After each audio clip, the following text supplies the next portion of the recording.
ஒரு சேலை நெய்யறதுக்கு குறைஞ்சபட்சம் 15 நாள் நம்ம லேபர்ஸ் தறிகாரு ஒரு சேலைக்கு 6000 ரூபா கொடுக்கும். இதே பௌர்ணமியில் போட்டால் ஒரு சேலைக்கு 1000 ரூபா அவங்க கொடுத்தாலே போதும், ஒரு நாள் ஒரு சேலை இறக்கிடும். இதெல்லாம் நம்ம காஞ்சிபுரம் தொழில் பட்டு சேலை ரொம்ப பாதிக்கப்படுது. அந்த காசு உங்களுக்கு பத்துமாண்ணா? பத்தலை. அதனால தான் எங்கள் ஓனர்கிட்ட சண்டை போட்டுங்கிறான். எல்லாம் வெளியே கூலிக்கு போன வேலைக்கு போனால் கூட எல்லாம் பச்சை பாசு இதெல்லாம் போகிறாங்க வராங்க. எல்லாம் 12,000 சம்பாதிக்கணும், 18,000 சம்பாதிக்கிறேன்றாங்க. நாங்கள் 2 சேலை தவிர 12,000 வரலையேன்னு சொல்லிட்டு அவர்கிட்ட சண்டை போடுங்க. எனக்கு வியாபாரம் இருந்தால் நான் கொடுக்க முடியும், எனக்கு கூலி கொடுத்தா நான் கொடுக்க முடியும்னு அவர் சண்டை போடுறாரு.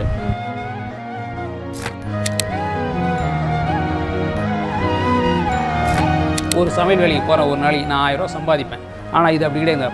பார்த்து ஒவ்வொரு வேலையும் ஒவ்வொரு இடமும் பார்த்து செஞ்சு தரமாக செஞ்சு தராரு. அப்போ அவர் நம்ம என்ன தரணும் ஒரு நாளைக்கு? அந்த மாதிரி ஒரு ஒழுக்கமான ஒரு கூலி உயர்வை பற்றி ஒன்றுமே கிடையாதுங்க. யாரையும் வந்து மக்களை வந்து குறைலாம் சொல்ல முடியாதுங்க.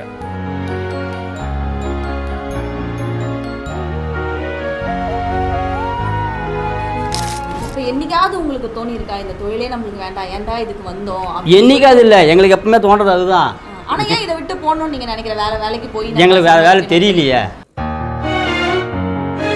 காஞ்சிபுரம் பட்டு இப்போ அழிவு நோக்கி தான் போயிருந்தா கிடையாது, வளர்ச்சி கிடையாது. இன்னைக்கு ரொம்ப கஷ்டப்படுறாங்க, ரொம்ப கஷ்டப்படுறாங்க. ரொம்ப எங்களுக்கு வேதனையாக ஆகுது. என்னடா இப்படி கஷ்டப்படுறாங்களேன்றது. இன்றைக்கும் எங்கள் தறிகாரெலாம் ரொம்ப பேர் வரல தான். இன்றைக்கும் என்னன்னு கேட்டால் வியாபாரம் கிடையாது.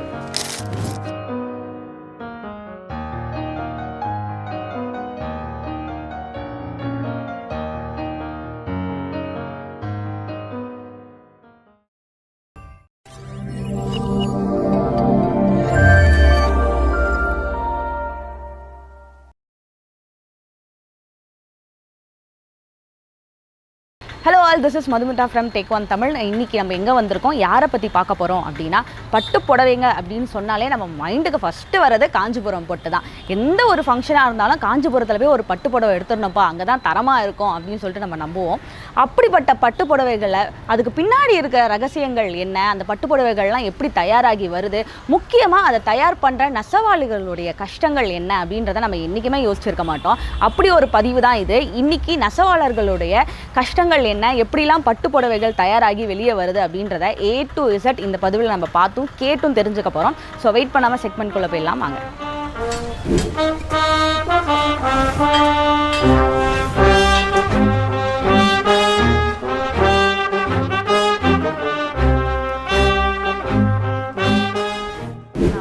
வணக்கம்மா. உங்கள் பேர்? என் பேர் நாராயணன். நீங்கள் எத்தனை வருஷமாக இந்த தொழில் பண்ணிகிட்டு இருக்கீங்க? இந்த தொழில் வந்து எங்கள் அப்பா அது ஒரு கிட்டத்தட்ட 3 தலைவர் தான் பண்ணிங்கிறேன். இதுதான் எங்களுக்கு தொழில். நான் வேறு தொழில் கிடையாது. இது எங்களுக்கு தெரியாது. இதை நோக்கி தான் போய்ங்கிறோம். இப்போ எத்தனையோ பட்டு புடவைகள் இருக்கு, ஆரணி பட்டு, எத்தனையோ ஊர்ல பட்டு புடவை இருக்கு. ஆனா காஞ்சிபுரம் பட்டு புடவைக்கு உள்ள ரகசியம் என்ன, அது பின்னாடி இருக்க ரகசியத்தை சொல்லுங்கண்ணா.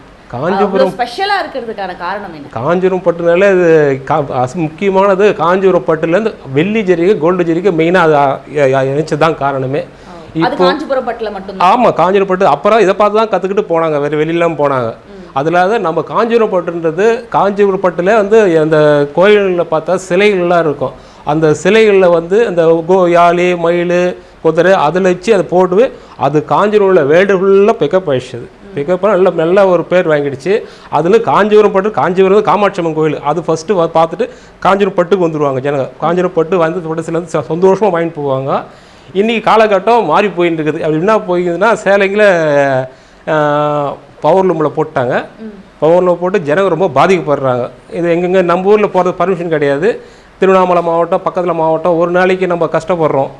ஒரு சேலை நெய்யறதுக்கு குறைஞ்சபட்சம் 15 நாள் நம்ம லேபர்ஸ் தறிகாரு ஒரு சேலைக்கு 6000 ரூபா கொடுக்குறோம். இதே பவர்லூமில் போட்டால் ஒரு சேலைக்கு 1000 ரூபா அவங்க கொடுத்தாலே போதும், ஒரு நாள் ஒரு சேலை இறக்கிடும். இதெல்லாம் நம்ம காஞ்சிபுரம் தொழில் பட்டு சேலை ரொம்ப பாதிக்கப்படுது. இதுக்கு என்ன வழி? இது சென்ட்ரல் கவர்மெண்ட் தான் முடிவு பண்ணணும், இல்லை தமிழ்நாடு கவர்மெண்ட் முடிவு பண்ணணும். என்னென்னு தெரியாது, அப்படியே போயின்னு இருக்குது. இருக்க காஞ்சிபுரம் பட்டு சேலை போகாததை கண்டு இன்னும் டல்லாக இருக்குது, ரொம்ப டல்லாக இருக்குது. இன்றைக்கி கேட்டிங்கன்னா சேலை எடுத்துன்னு போகிறோம், சேலை வேணாம் எடுத்துன்னு போன்னு திரும்பி சொல்கிறாங்க. அது எங்கே தான் சொல்கிறேன், பவர்லூமெல்லாம் உள்ளே புந்துடுச்சு. பவர்லூமெல்லாம் போட்டு அதான் சொல்கிறேன். அவங்க எவ்வளோ கம்மியாக தரானுங்க சேலையில்.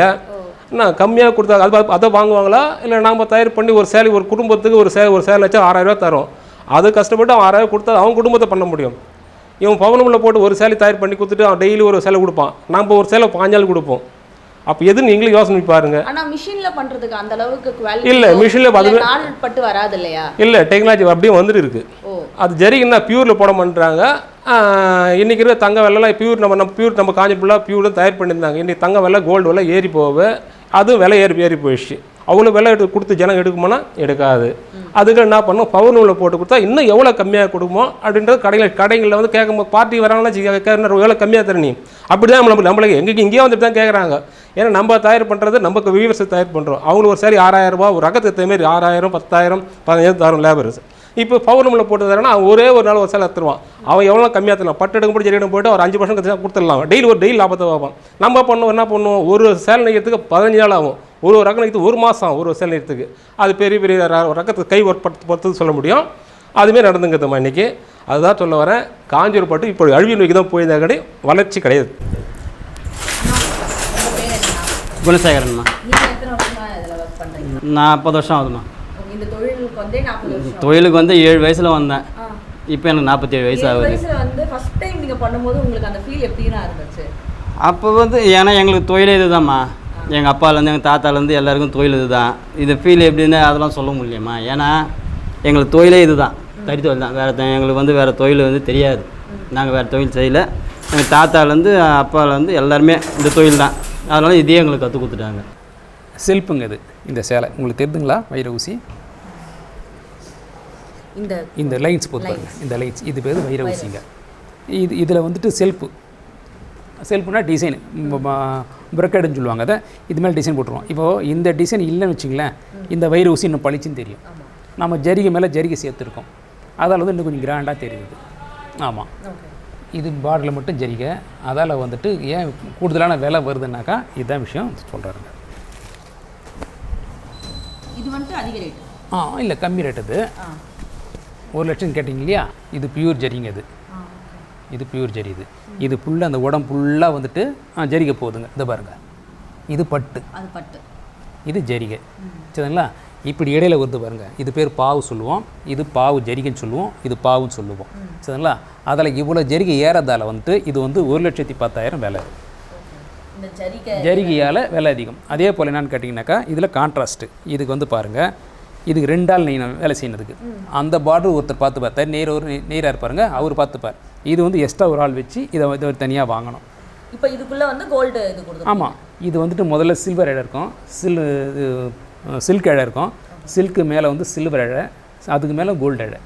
இது எல்லாத்தையும் மூணு இழையும் இது பண்ணால் தான் அது கோல்டு ஜரிகை. இது கோல்டுலேருந்து தயார் பண்ணுற ஜரிகை. அது இது 1 லட்சம் புடவைக்கு மட்டும்தான் அந்த கோல்டுலேருந்து இல்லை எல்லாத்துக்குமே இருக்குது. இப்போ ஜரிகை எக்ஸஸ் ஆகிறதால தான் வந்துட்டு அந்த விலை.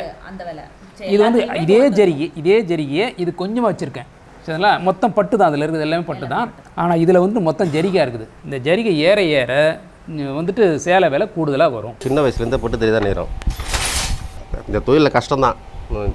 உடனே வந்தோம்னா தெரியல அடைய முடியாது. அதாவது பட்டை அடித்து அதுக்கப்புறமா தார் சுற்றி நாங்கள் கஷ்டப்பட்டு தான் நாங்கள் தெரிய வேலை செய்கிறோம். நாங்கள் சம்பாதிக்கிறதுக்கு வருமானம் கம்மி தான். இதெல்லாம் பவர்லூம் வந்துச்சு. இதால் பட்டுத்தறி ஒரிஜினல் பட்டுன்னு சொல்லியே, ஆனால் அது ஒரிஜினல் பட்டு கிடையாது. செய்யாறு, ஆரணி, அந்த கும்பகோணத்துலலாம் வருது பட்டு. அந்த சேலை தான் இங்கே வந்து விற்கிறாங்க, இந்த காஞ்சிபுரம் பட்டுன்னு சொல்லி. அதால் எங்கள் தொழில் வந்து நலிஞ்சினே போகுது. அதால் எங்களுக்கு வந்து தொழிலுக்கு வந்து சரியான வருமானம் இல்லை. இன்றைக்கி ரொம்ப கஷ்டப்படுறாங்க. ரொம்ப கஷ்டப்படுறாங்க. ரொம்ப எங்களுக்கே வேதனையாகுது. என்னடா இப்படி கஷ்டப்படுறாங்களேன்றது. இன்றைக்கும் எங்கள் தறிக்காரெலாம் ரொம்ப பேர் வரல தான். இன்றைக்கும் என்னன்னு கேட்டால் வியாபாரம் கிடையாது. சப்புரி பட்டு ஜரியில் நாங்கள் எவ்வளோ கடன் வாங்கி போகிறது. இது முன்னே பேமெண்ட் மாதம் கொடுத்துருந்தாங்க. டக்குனு வேலை கொடுத்துருந்தோம், சேலை எல்லாம் போயிருந்தது. இப்போ 3 மாதம் பேமெண்ட் தராங்க. அதுவே சேலை எடுக்க மாட்டுறாங்க. இதெல்லாம் என்ன பண்ணுறது எங்களே அதுக்கு என்ன விடிவு எங்களே தெரியல. இதுதான் என்ன ஒன்றும் புரியாது போயிங்குது. 12 முழம். அதே மாதிரி ப்ளவுஸ் 1.5 முழம், அது தனி. 12 முழம் எப்படி பார்த்தாலும் 15 நாள் ஆகுமா? 15 நாள். ஒரு புடவைக்குன்றது தான் உங்களுக்கு ரேட்டு காசு இல்லை? ஆமாம், ஒரு புடவைக்கு 6000மா. ஆனால் ஒரு 20 நாள் 15 நாள் ஆகும்னா மிஞ்சி போனால் ஒரு 3 புடவை பண்ணலாம். அந்த காசு உங்களுக்கு பத்துமாண்ணா? பத்தலை. அதனால தான் எங்கள் ஓனர்கிட்ட சண்டை போட்டுங்கிறான். எல்லாம் வெளியே கூலிக்கு வேலைக்கு போனால் கூட எல்லாம் பச்சை பாசு இதெல்லாம் போகிறாங்க வராங்க. எல்லாம் 12,000 சம்பாதிக்கணும், 18,000 சம்பாதிக்கிறேன்றாங்க. நாங்கள் 2 சேலை தவிர 12,000 வரலையேன்னு சொல்லிட்டு அவர்கிட்ட சண்டை போடுங்க. எனக்கு வியாபாரம் இருந்தால் நான் கொடுக்க முடியும், எனக்கு கூலி கொடுத்தா நான் கொடுக்க முடியும்னு அவர் சண்டை போடுறாரு. நாங்கள் என்ன பண்ணுறதுன்னு எங்களுக்கு ஒன்றுமே தெரியல. இருக்கிற இந்த தொழில் வந்து ரொம்ப வந்துட்டு இருக்குது. அது பட்டு சொன்னேன் இல்லைங்களா? இந்த இடம் வந்துட்டு இது பட்டு சொன்னேன் இல்லைங்களா? அந்த சேலையில் இந்த சேலை இது ஜரிகை சொல்லிட்டோன்னா, இதில் வந்து என்னன்னா ஃபுல்லாகவே ஜரிகை இப்படி நெச்சிருக்கு. இப்போ இதில் நெச்சு இதெல்லாம் இப்படி பட்டு நெச்சிருக்கு, இதில் இப்படி பட்டு நெச்சிருக்கு, ஆனால் இப்படி ஜரி நெச்சிருக்கு. அதில் வந்து இது வந்துட்டு கிட்டத்தட்ட ஒரு 1 லட்ச ரூபா கிட்ட வருதுங்க. இது அந்த மாதிரி. இப்போ நாம் கூட ஒரு சுடிதார் எதுவும் எடுக்கிறோம், போகிறோம் வரோம், உட்காந்து ஏஞ்சிக்கிறோம், ஏதோ கம்பி இருக்கோ எது இது இருக்கோ மாட்டிச்சு, நம்ம லைஃப் லாங் சொல்ல முடியாதுங்க. நாம் எந்த அளவுக்கு அதை பக்குவமாக வச்சுக்கிறோமோ அந்த அளவுக்கு இருக்குதுங்க. இப்போ இதை சேமிச்சும் வைக்க முடியாது, அந்த செலவுக்கே போயிடும். ஆனால் இப்போ ஒரு ஃபங்க்ஷனோ இல்லை ஏதாச்சும் ஒரு பண்டிகை வருதுன்னா அப்போ எப்படி நான் மேனேஜ் பண்ணுறீங்க உங்கள் ஃபேமிலியை இந்த காசை வச்சு? இந்த காசை வச்சு இதில் வச்சு தான் அன்னிலேருந்து இன்றைக்கி இல்லை, ஆரம்பத்துலேருந்தே வந்து எப்படி சுகராக சிக்கனமாக போகணுமோ அந்த மாதிரி போயிட்டுருக்கோம். அதாவது இப்போ நல்லா சம்பாதிக்க எப்படி சாப்பிட்றாங்க கொள்கிறாங்கன்னும் போது அந்த மாதிரி எங்களெல்லாம் முடியாது. ஒரு மீடியமான ஒரு இதில் தான் போயிட்டுருக்கோம். இன்னும் இந்த தொழிலில் இந்த விஷயங்கள்லாம் கொண்டு வந்தால் கொஞ்சம் வியாபாரம் நல்லாயிருக்கும், எங்களுக்கும் வருமானம் வரும்னா என்ன கேட்பீங்கண்ணா? ஏதாவது வந்து இதில் வந்து தொழிலில் ஓரளவுக்கு இப்போ ஓனர் தராருனாக்கா, ஏன்னா இந்த தொழில் நல்லா சேல் நல்லா போகலான்றீங்க, இப்போ இன்றைக்கி வியாபாரம் நல்லா இருக்குது, எங்களுக்கு கூலி ஏற்றி கொடுங்க அப்படின்னு நாங்கள் அவங்கள தான் கேட்க முடியும். இல்லை இதிலே வேணும்னாக்கா இப்போ இன்றைக்கி சிம்பிளாக போட்டுங்கிற ரகம்னாக்கா இதோட ரகம் வந்து நீங்கள் அதோ அந்த மாதிரி ரகம்லாம் போட்டோம்னாக்கா எங்களுக்கு கூலி அதிகமாக வரும். இந்த மாதிரி சிம்பிளாக போட்டோம்னாக்கா சேலைக்கு 6000 தான், ஒர்க்குக்கு ஏற்ற மாதிரி அது அந்த ஒர்க் செஞ்சோம்னாக்கா சேலைக்கு எனக்கு 15,000 தராரு. அது ஒரு மாதத்துக்கு ஒரு சேலை வச்சா கூட 5,000 மாதத்துக்கு கட்டுப்படி ஆகும். அதை ரன்னிங்கில் கூடுன்ற ரன்னிங்கில் எனக்கு போகல, எனக்கு எப்போனா தான் வரும்போது அவங்க கேட்கும்போது தான் நான் கொடுக்க முடியும் அப்படின்னு சொல்லிட்டு மிஞ்சி போனால் மாதத்துக்கு ஒரு தறி கொடுப்பார். இது வருஷத்தில் ஒரு தறி 2 தறியை கொடுப்பார், அதுக்கு மேலே கொடுக்க மாட்டார். எங்களுக்கு மெயினாக போகிறது இதுதான். ஃபேமிலி வந்து எங்கள் தறி நெச்சு தான் எங்கள் ஃபேமிலியை ரன்னிங் பண்ணுறது. எனக்கு ஒரு பையன் ஒரு பொண்ணு, எங்கள் அம்மா எங்கள் வீட்டில் இருக்கிறோம், அவ்வளோதான் 5 பேர். அவங்களும் எங்கள் வீட்டில் இருக்கிறவங்க தை தானே மேனேஜ் பண்ணுறோன்னா என்ன பண்ணுறது, அதுக்குள்ளே தான் நாங்கள் பண்ணி ஆகணும், வேறு வழி கிடையாது. இதில் வர வருமானத்தை வச்சு தான் நாங்கள் மேனேஜ் பண்ணிக்கணும், வேறு வழி கிடையாது. எல்லாம் வெளியே கடை எங்கன்னா வாங்கிக்க வேண்டியது. ஒரு அர்ஜென்ட் எமர்ஜென்சினா எங்கள் ஓனர்கிட்ட தான் வாங்கிப்போம், வேறு ஒன்றும் கிடையாது. மிஷினில் பண்ணுறதுக்கு இந்த அளவுக்கு நெருக்கமாக வருமா? வருதுங்க, அட்ஜஸ்ட்மெண்ட்டு தாங்க. நம்மளோட மனிதனோட மிஷினில் வந்துட்டு இன்னும் கொஞ்சம் நல்லா வர மாதிரி செஞ்சிடுறாங்க அதை. ஏன்னா இது தானே எல்லாமே, மிஷின் தானே எல்லாமே, அதில் செஞ்சுக்கிறாங்க. செய்யறதுக்கு ஆள் இருக்குது, சரியான கூலி கிடையாதுங்க. கூலி தான் சொன்னேன் இல்லைங்களா, கிட்டத்தட்ட ஒரு 20 வருஷம் முன்னாடி ஆள் இருக்காங்க, எல்லாமே இருக்குது, ஆனால் அதுக்கான வேலைப்பாடு. ஆமாம், காசு கொடுத்தா செய்யறதுக்கு ஆள் இருக்காங்க, எல்லாம் உழைப்பாளி தாங்க எல்லாருமே. நம்ம என்ன இருக்குது செய்யறதுக்கு, யாரும் வந்துட்டு நெசவாளிங்க யாரும் வந்து கஷ்டப்படுறதே கிடையாதுங்க. நானும் இவ்வளோ வேலை செய்கிறேன்னு சொன்னாக்கா என்னால் வந்துட்டு ஒரு சமையல் வேலைக்கு போகிறேன், ஒரு நாளைக்கு நான் 1000 ரூபா சம்பாதிப்பேன். நான் ஒன்றும் பெருசாக ஒன்றும் செய்ய போகிறதில்ல. அங்கே எடுத்து பைட் எடுத்தும்போது இருக்கிற 10 இலைக்கு சாம்பார் ஊற்ற போகிறேன், 10 இலைக்கு பொங்கல் வைக்க போகிறேன், அதே போல் சாப்பாடு ஒரு நாளைக்கு வைக்க போகிறேன். இவ்வளோ நம்ம சாயந்தரம் ஆகி போச்சுன்னா நைட் ஆகி போச்சுன்னா எனக்கு ஒரு 1000 ரூபா கொடுத்து அனுப்பிச்சிட்றாங்க எனக்கு. ஆனால் இது அப்படி கிடையாது, பார்த்து ஒவ்வொரு வேலையும் ஒவ்வொரு இடமும் பார்த்து செஞ்சு தரமாக செஞ்சு தராரு. அப்போ அவர் நம்ம என்ன தரணும், ஒரு நாளைக்கு அவர் எவ்வளோ தரணும், ஒன்று பார்த்து செய்கிறாருன்னு அவர் நம்ம எவ்வளோ தரணும். அந்த மாதிரி ஒரு ஒழுக்கமான ஒரு கூலி உயர்வை பற்றி ஒன்றுமே கிடையாதுங்க. யாரையும் வந்து மக்களை வந்து குறைலாம் சொல்ல முடியாதுங்க. அது நெசவாளி சொல்கிறேன், நான் எல்லாம் செய்ய நல்லா தயாராக இருக்கேன், நான் செய்கிறேன் அப்படின்னு சொல்கிறாள் தான், நான் செய்ய மாட்டேன்னு சொல்கிறாள்லங்க ஒன்றும் கிடையாதுங்க. ஆனால் என்ன இந்த கூலி ஏற்றலை இதில் வந்துட்டு பெரிய முதலாளிங்க, நிஜம் அதுதான், பெரிய முதலாளிங்க வந்து நம்மளை சப்போர்ட் பண்ணாமல் வந்துட்டு மிஷினை நம்பி இருக்காங்க. ரொம்ப நன்றி. இப்போ நெசவு பண்ணுறதுனால நிறைய நோயெல்லாம் வருதுன்னு, ஆஸ்துமாலாம் வர்றதுக்கான வாய்ப்பு இருக்குது அப்படிலாம் நெசவு தொழில்னா இந்த நெசவு தொழிலில் வரதுக்கு வாய்ப்பு இல்லைம்மா, இந்த நெசவு தொழிலில் வரதுக்கு வாய்ப்பு இல்லை. நீங்கள் இதே மிஷின் போட்டு மோட்ரு எல்லாம் இந்த பிண்டாய் தறியெல்லாம் போட்டிருக்காங்க பாரு, அதில் வரதுக்கு வாய்ப்பு உண்டு. சிப்பிங்கில் போட்டு டிசைன் போட்டு ஃபுல்லாக இது பண்ணுறாங்க. இதெல்லாம் வந்து அந்த சவுண்ட் எஃபெக்ட்டு இப்போ மெயினாக வருது. நீங்கள் சொல்கிறது மாதிரி வருதுனாக்கா சவுண்ட் எஃபெக்ட் அதிகமாக இருந்தால் தான் அந்த மாதிரிலாம் வரும். இதில் வந்து சவுண்ட் எஃபெக்ட்லாம் அந்த இப்போ நீங்களே பார்த்துட்டு இருக்கீங்க, அவ்வளோ சவுண்ட் எஃபெக்ட் இதில் கிடையாது. நீங்கள் அங்கெல்லாம் போனால் நிற்கவே முடியாது, அவ்வளோ சவுண்ட் எஃபெக்ட் இருக்கும். அந்த மாதிரி இருக்கிறதுனால தான் அது வரும். இப்போ என்னைக்காவது உங்களுக்கு தோணி இருக்கா இந்த தொழிலே நம்மளுக்கு வேண்டாம், ஏன்டா இதுக்கு வந்தோம்? என்னைக்காவது இல்லை, எங்களுக்கு எப்பவுமே தோன்றது அதுதான். ஆனால் ஏன் இதை விட்டு போகணும்னு நீங்கள் நினைக்கிற, வேலைக்கு போய் எங்களுக்கு வேறு வேலை தெரியலையே, அதனால தான். இப்போ எங்கே போனாலும் இப்போ ஒன்றும் இல்லை, இப்போ இங்கேயே இருக்குது, எங்கள் காஞ்சிபுரத்தில் இருக்க பச்சை பாசை எல்லாம் இருக்குது, உனக்கு சர்வீஸ் இருக்கான்னு கேட்குறாங்க. நாம் இந்த தொழில் தான் செஞ்சுருக்கணும், இந்த தொழில் செஞ்சுக்கிறப்பா, சேல்ஸ்மேனாக இருக்குன்னா சர்வீஸ் வேணும், எல்லாத்துக்குமே சர்வீஸ் வேணுன்றாங்க. எங்களுக்கு சர்வீஸ் கிடையாது பண்ணாக்கா வேணான்றாங்க. நாங்கள் இதை விட்டால் எங்களுக்கு வேறு வழி இல்லை. இது வரைக்கும் நீங்கள் எத்தனை சாரீ இது வரைக்கும் அப்படிலாம் நம்ம கணக்கு போட முடியாது. வருஷத்துக்கு 10 பாவம் இருப்போம், ஒரு பாவுக்கு 3 சேலை அப்படின்னா ஒன்று சேலை வருஷத்துக்கு, அவ்வளோதானே. இப்போ டேமேஜ் சாரீஸ்லாம் வருது இல்லைண்ணா, டேமேஜ் ஆயிடுச்சு, நடுவில் ஏதாச்சும் ஒரு டேமேஜ் ஆயிடுச்சுன்னா அதை எப்படிண்ணா நீங்கள் மறுபடியும் ரீக்ரியேட் பண்ணுவீங்க? நாங்கள் இதில் வந்து டேமேஜ் வர மாதிரி வைக்க மாட்டோம், நெய்ய மாட்டோமா, செய்ய மாட்டோம். அப்படியே நாங்கள் நெய்யும் போது என்ன டேமேஜ் ஆயிடுச்சுன்னா அது இவ்வளோ தொலைவு ஆகியிருந்தாலும் சரி அதை எடுத்துட்டு க்ளீனாக முதல்ல ஃபினிஷ் பண்ணி வைப்போம்.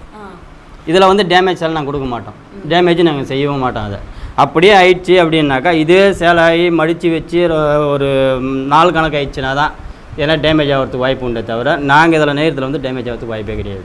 ஒரு புடவைக்கு எவ்வளோ காலம் தாங்கணும் ஒரு புடவை? ஏன்னா இப்போலாம் எல்லாம் கட்டுறதே கிடையாது, ஒரு நாள் கட்டுறாங்க அதை எடுத்து பீரோவில் அப்படியே வச்சிடுறாங்க. ஒரு புடவை எவ்வளோ நாள் தாங்கும்னா?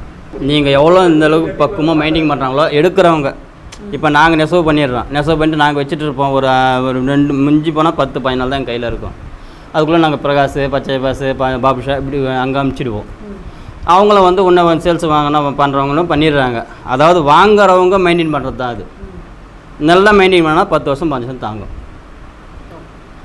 என்ன மக்களே, எப்படி ஒரு பட்டு நூல் பட்டு புடவையாக ரெடி ஆகி அது ஒரு ப்ராடக்டாக ஒரு புடவையாக ரெடி ஆகுது அப்படின்றத A to Z இந்த பதிவில் நீங்கள் பார்த்துருப்பீங்க. அது மட்டும் இல்லாமல் ஒரு நெசவாளர்களுடைய கஷ்டங்கள் என்ன அப்படின்றதையும் முழுசாக இந்த பதிவில் நீங்கள் பார்த்துருப்பீங்க அப்படின்னு சொல்லிட்டு நாங்கள் நம்புகிறோம். இந்த பதிவு எப்படி இருந்தது அப்படின்றத மறக்காமல் எனக்கு கமெண்ட்டில் தெரியப்படுத்துங்க.